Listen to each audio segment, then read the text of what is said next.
Marcus Blackwood stood at the towering windows of his ancient castle, watching the snow fall in thick, heavy flakes across the darkened landscape. The winter of 1847 had been particularly harsh, and tonight felt different somehow. Something in the air whispered of change, of destiny approaching on silent feet through the storm. For 3 centuries, Marcus had ruled the vampire kingdom of Valdres with an iron fist. His subjects feared him, his enemies trembled at the mention of his name, and mortals told stories of the vampire king to frighten their children into obedience. He had built his reputation on power, ruthlessness, and the absolute certainty that emotions were weakness.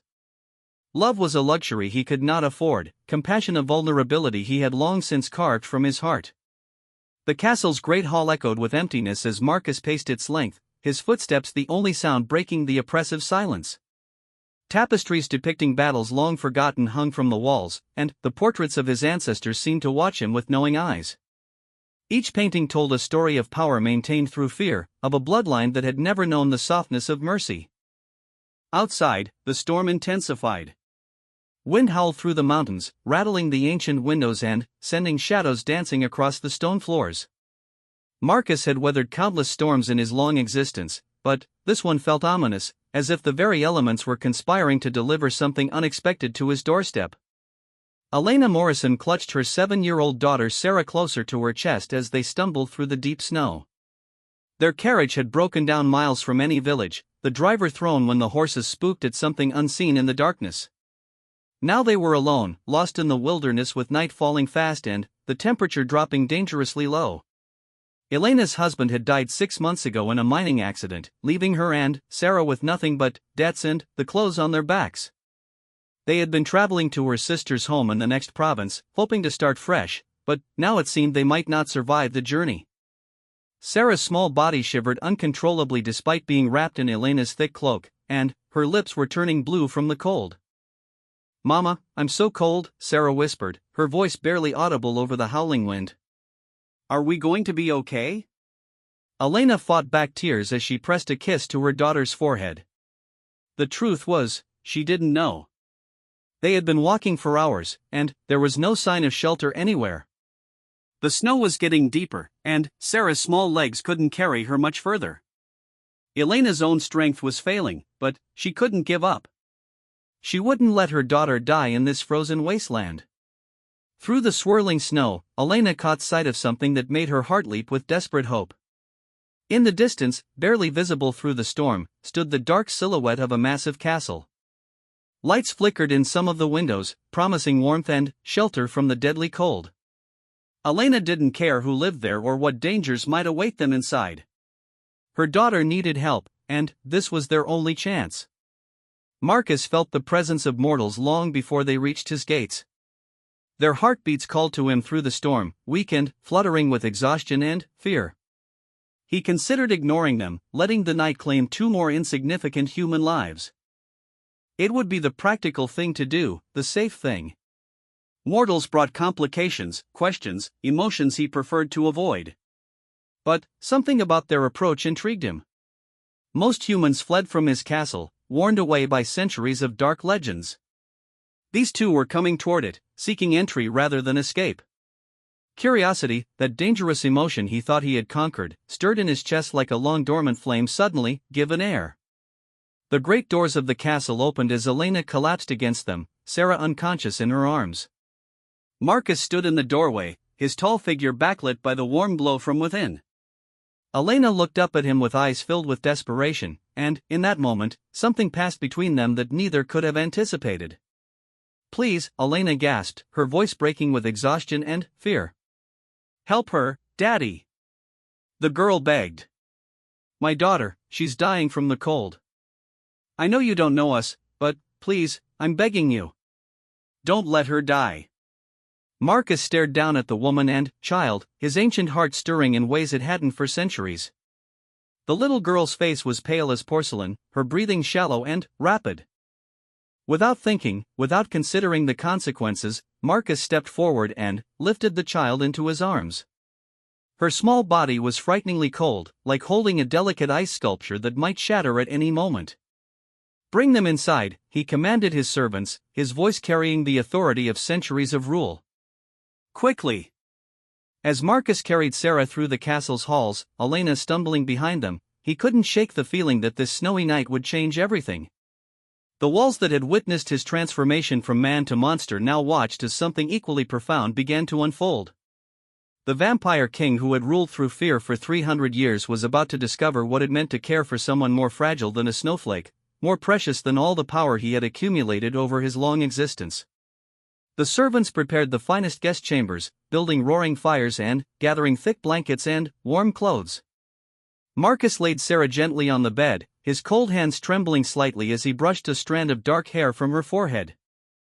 Elena knelt beside the bed, taking her daughter's hand and whispering prayers to any god who might be listening.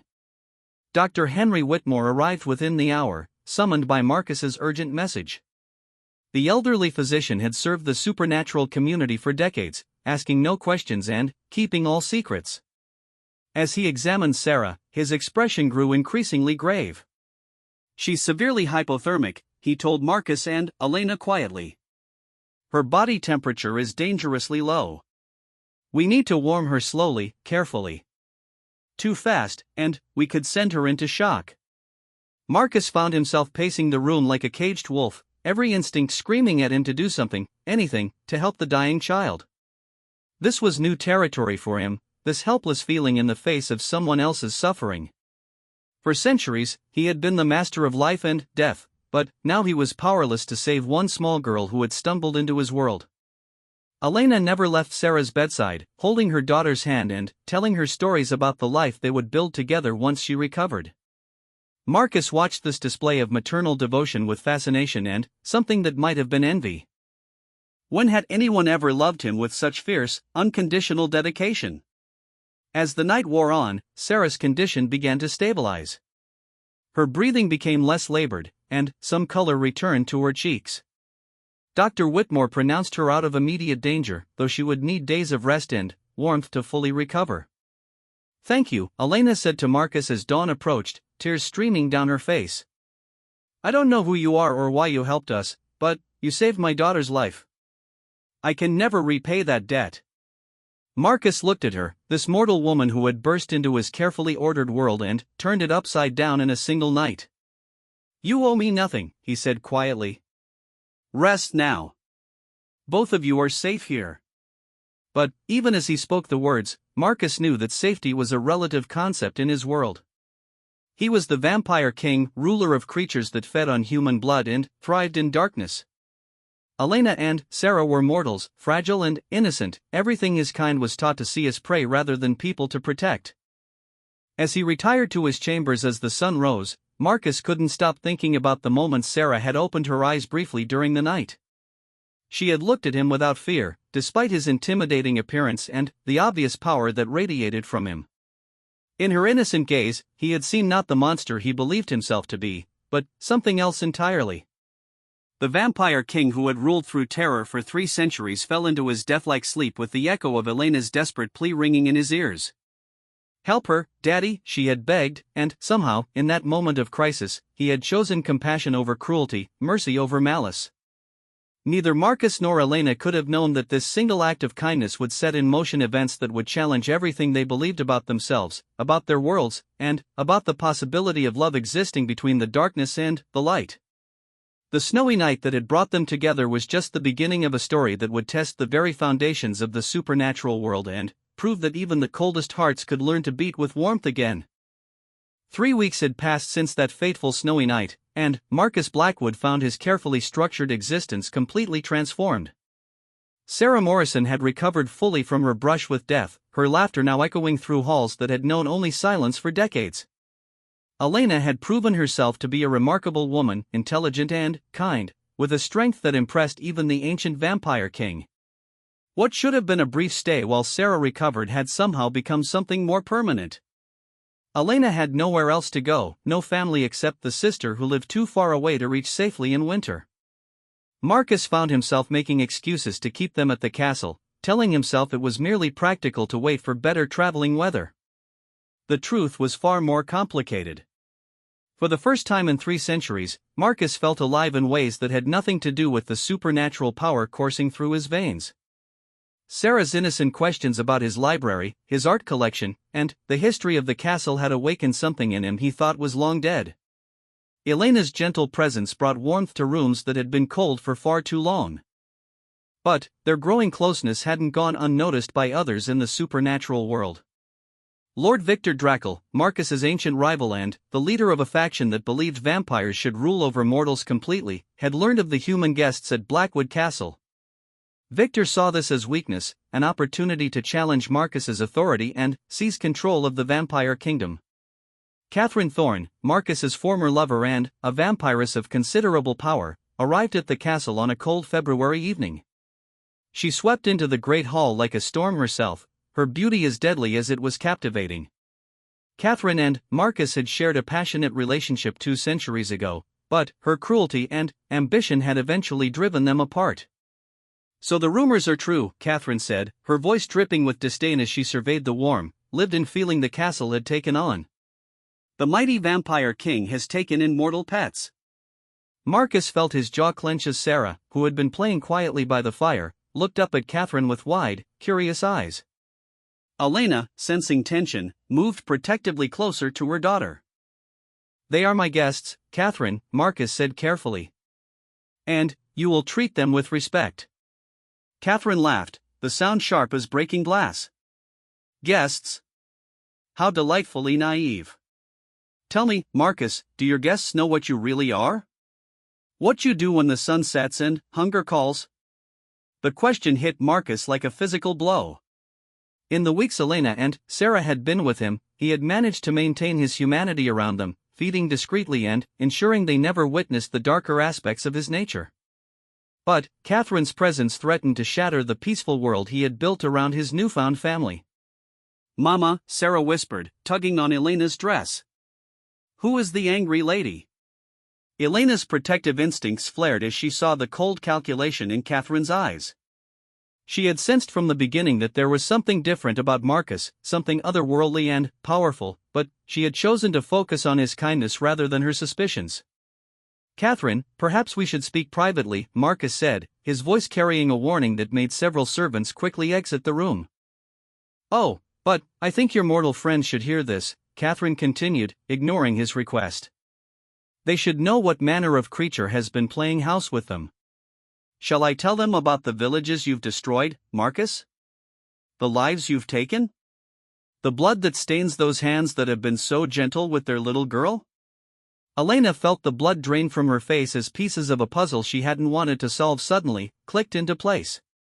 Marcus's unusual sleeping hours, his pale skin that never seemed to warm, the way he avoided direct sunlight, the servants who only worked at night. The castle's dark reputation that she had dismissed as mere superstition. "You're..." Elena began, her voice barely a whisper. "A vampire, yes," Marcus said quietly, his eyes never leaving Elena's face. "The Vampire King, to be precise. Catherine speaks the truth about what I am, though her motives for revealing it are far from noble." Sarah, too young to fully understand what was happening but, sensing her mother's distress, began to cry. Elena scooped her daughter up, holding her tightly while processing this earth-shattering revelation. Catherine smiled triumphantly. "How touching. And, now that the truth is out, surely these mortals will want to leave. After all, what mother would willingly expose her child to such danger?" Marcus felt something breaking inside his chest as Elena stared at him with a mixture of fear, betrayal, and confusion. The warmth and trust that had been building between them for weeks crumbled in an instant, and he was once again the monster standing alone in his empty castle. "Elena," Marcus said softly, taking a careful step toward them. "I never meant to deceive you. I wanted to tell you, but I didn't know how. I would never, ever hurt you or Sarah. You must believe that." Elena's mind raced as she tried to reconcile the gentleman who had saved her daughter's life with the legendary monster of childhood nightmares. The Marcus she had come to know read bedtime stories to Sarah, spent hours discussing literature and philosophy with her, and looked at them both with such tenderness it made her heart ache. "The night we arrived," Elena said slowly, "you could have drained us both. You could have taken what you needed and left us to die. But you didn't. You saved Sarah. You've been nothing but kind to us.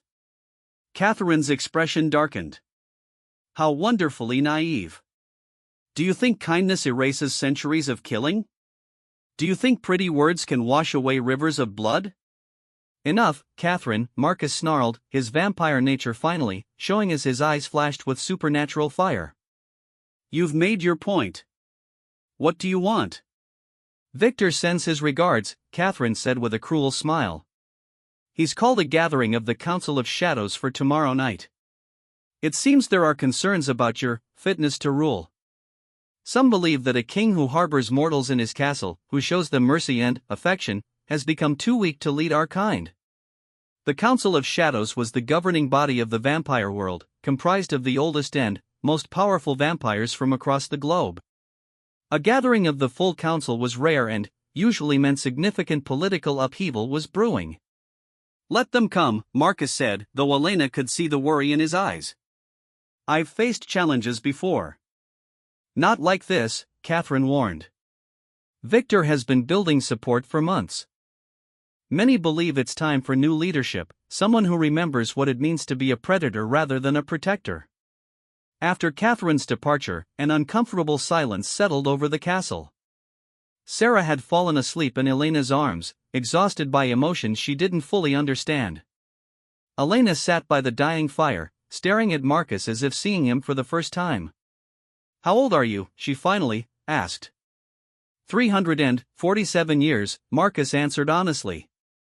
I was turned in 1500, during the Italian Renaissance. And how many people have you killed? The question cut deep, partly because Marcus couldn't give her a number. In his early years as a vampire, driven by bloodlust and rage, he had killed without thought or remorse.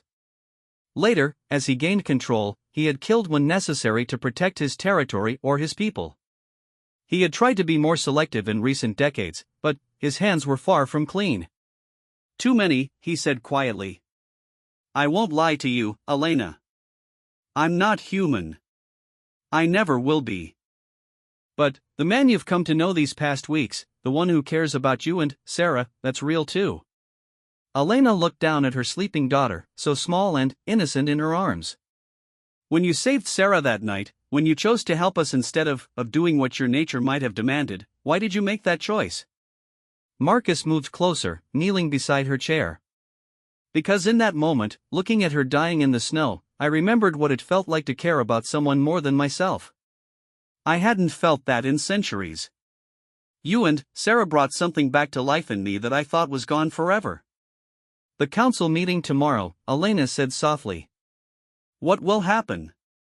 They'll try to remove me from power, Marcus admitted. Victor wants to rule the vampire kingdom his way, with humans as nothing more than cattle.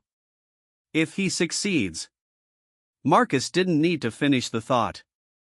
Elena understood that not only would she and Sarah be in immediate danger, but Victor's rule would likely mean a return to the dark days when vampires terrorized mortal communities without restraint. We should leave, Elena said, though the words seemed to cause her physical pain. If our presence here is putting you in danger. No, Marcus said firmly. Running won't solve anything. Victor will keep challenging my authority until one of us is destroyed. And if I fall, there will be no one to protect humans from what comes next. Elena studied his face in the firelight, seeing the weight of responsibility and genuine care in his ancient eyes. Then, we stay and fight.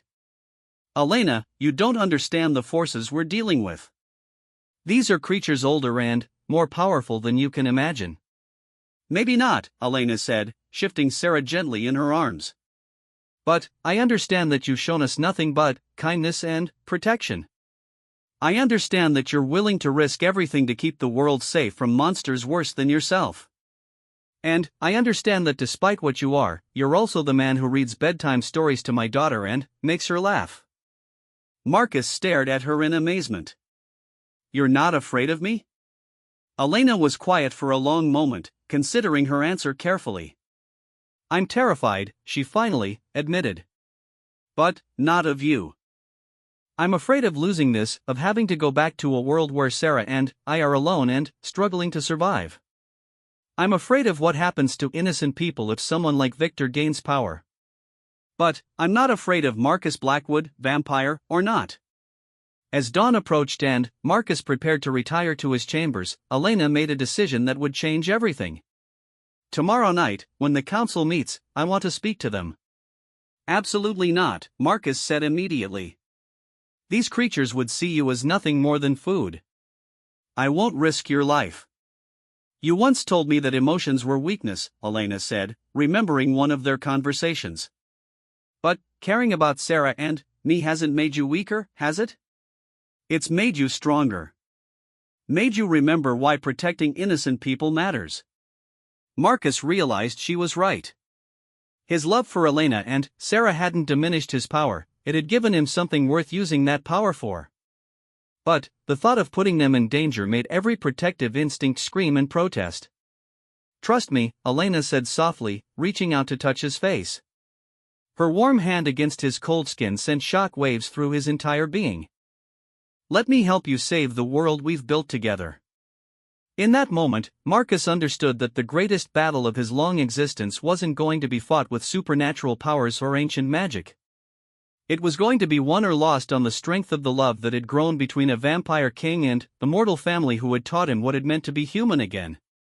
The snowy night that had brought them together had indeed changed everything, but their real test was just beginning.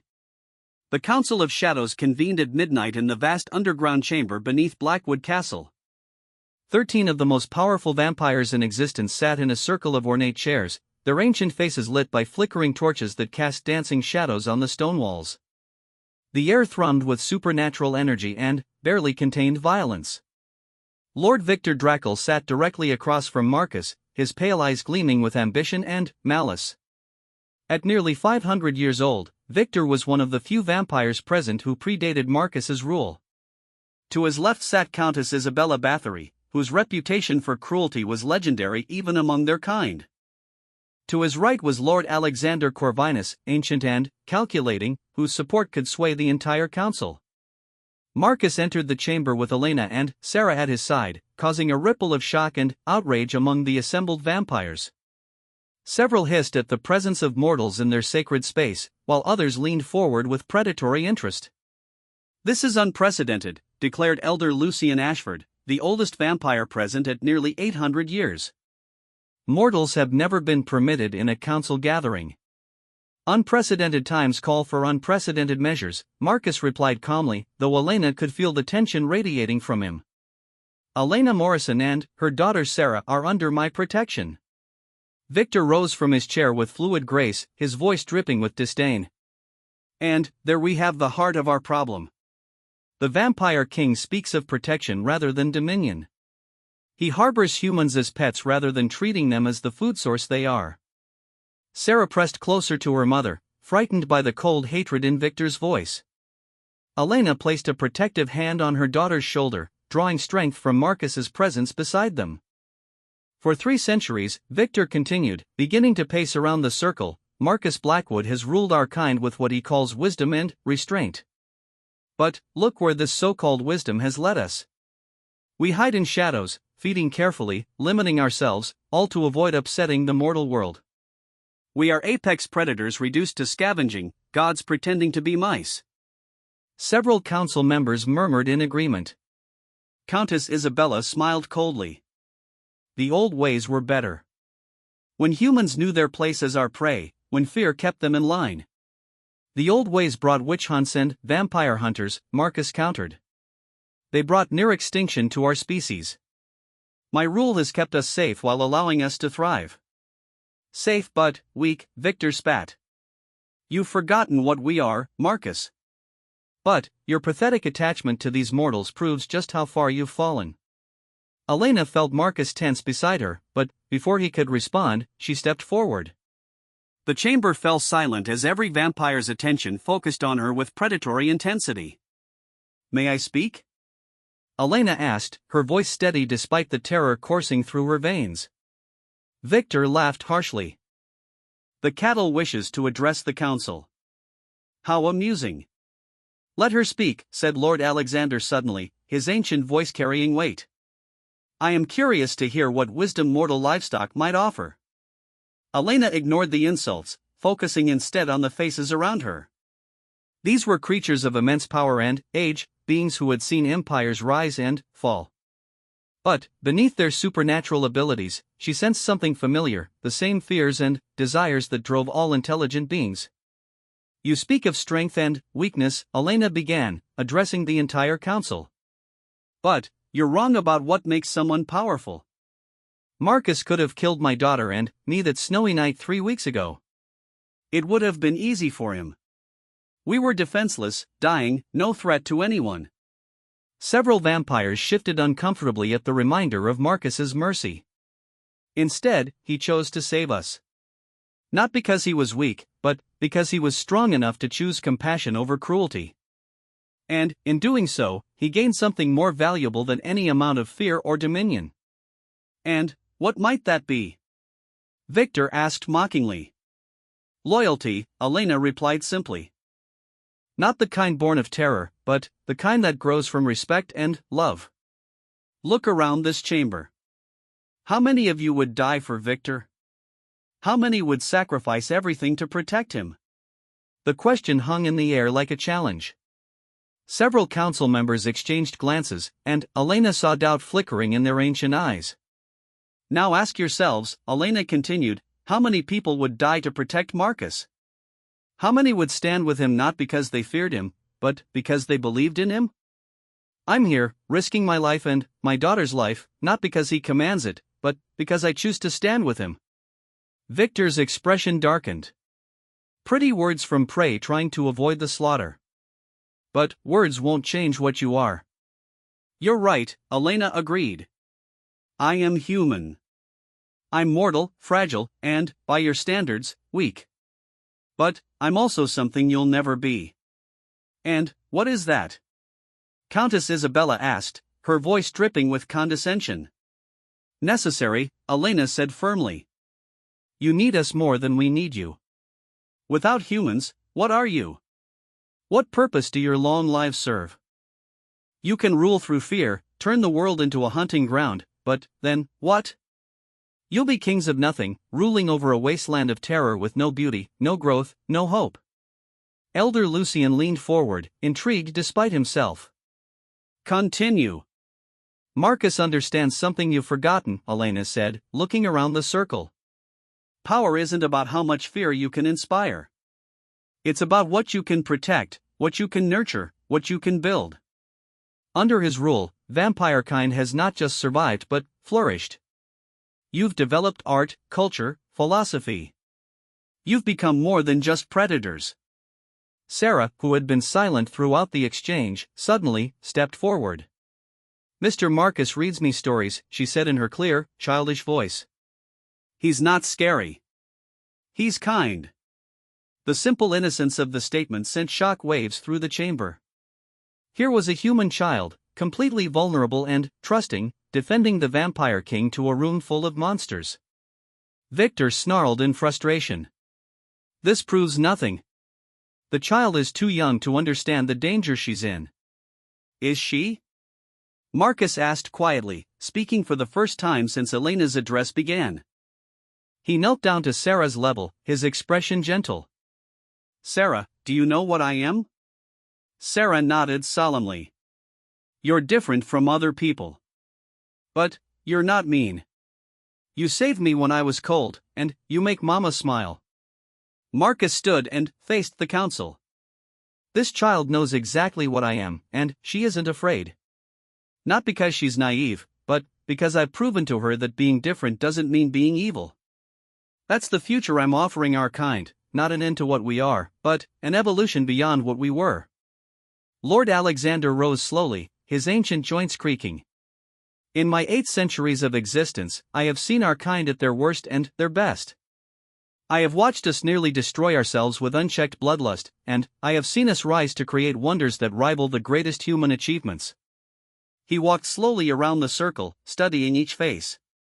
The question before us is not whether Marcus has changed. He has. The question is whether the change represents growth or decay. Victor stepped forward aggressively. It represents weakness that will destroy us all. Does it? Alexander asked calmly. Or does it represent an evolution that our species desperately needs? We are not mere beasts, driven only by hunger and instinct. We have intelligence, creativity, the capacity for complex thought and emotion. Why should we limit ourselves to the simple role of predator when we could be so much more? Countess Isabella rose, her beautiful face twisted with disdain. Because that's what we are. Apex predators. We don't need to justify our existence to our food. Then, why are we here? Elena asked quietly. Why have a council at all? Why create art, music, literature? If you're nothing more than predators, why not simply hunt and kill without thought or purpose? The question struck to the heart of their existence. Every vampire in the chamber had created something beyond mere survival. They had built societies, written poetry, composed music, crafted objects of beauty and meaning. Elder Lucian spoke thoughtfully. Perhaps the real question is not what we are, but what we choose to become. Victor realized he was losing control of the narrative. With a snarl of rage, he moved with supernatural speed toward Sarah, intending to prove his point by eliminating what he saw as Marcus's weakness. Marcus intercepted him with equal speed, the two vampires colliding in a display of power that shook the ancient chamber. But, as they grappled, Victor managed to break free and lunged again toward Elena and Sarah.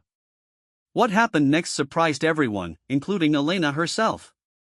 Instead of cowering or running, she stepped protectively in front of her daughter and faced Victor with courage that impressed even the ancient council members. If you want to hurt her, Elena said firmly, you'll have to go through me. Victor paused, struck by the fierce determination in her voice.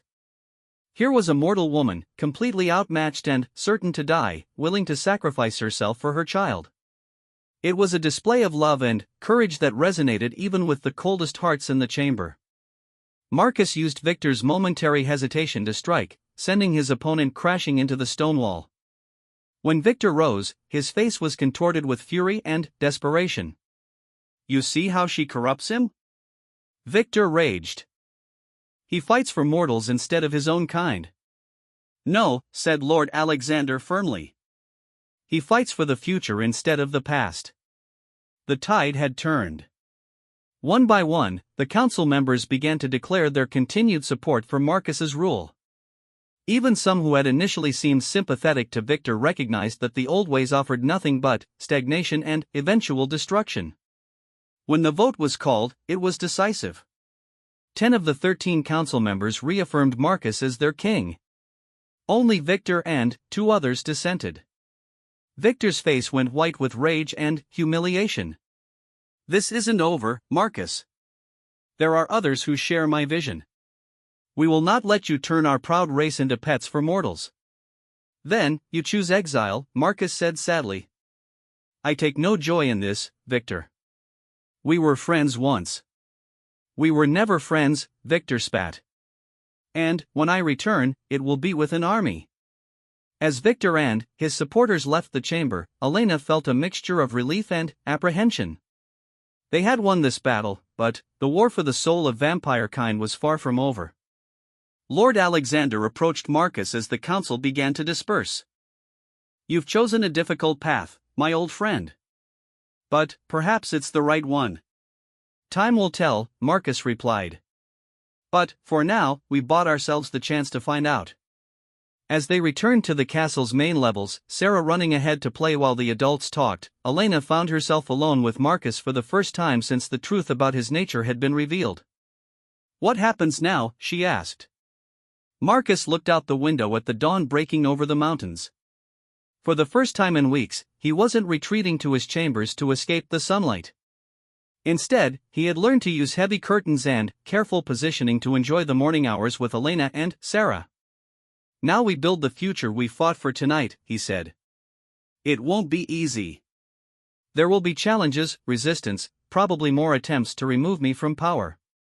But, for the first time in centuries, I have something worth fighting for. Elena moved closer to him, taking his cold hand in her warm one. And, what's that? Marcus looked down at their joined hands, marveling at how such a simple touch could mean so much. A world where beings like me don't have to choose between our nature and our humanity. A world where love can exist between different species, where understanding can overcome fear. It sounds like a beautiful world, Elena said softly. It will be, Marcus promised, pulling her closer. We'll make it beautiful together. As the sun rose fully, painting the sky in shades of gold and pink, Marcus, Elena, and Sarah stood together at the great windows of Blackwood Castle. They were an unlikely family, brought together by a snowy night and held together by love that transcended the boundaries between mortal and immortal, human and vampire, light and darkness. The future stretched out before them, uncertain and challenging, but full of possibilities that none of them could have imagined just weeks before. The vampire king had learned to love again, the mortal woman had found strength she never knew she possessed, and the little girl had gained a protector who would move heaven and earth to keep her safe. Outside, the snow began to fall again, but this time it brought not desperation and danger, but the promise of new beginnings. The castle that had been a monument to power and isolation had become a home filled with laughter, love, and hope for tomorrow. Marcus Blackwood had ruled for 3 centuries through fear and strength, but he would rule for centuries more through something far more powerful, the love of a family who saw not a monster, but a man worthy of redemption, capable of change, deserving of happiness. The snowy night that had brought Elena's desperate plea, "Help her, Daddy," had indeed changed everything. But the real transformation wasn't in what Marcus had become. It was in what they had all discovered they could be together, proof that love could bridge any divide, overcome any obstacle, and create miracles out of the most impossible circumstances. And, in the castle that had once echoed only with emptiness, the sound of Sarah's laughter rang out like music, promising that some stories really could have happy endings, even for vampire kings who had forgotten how to believe in them.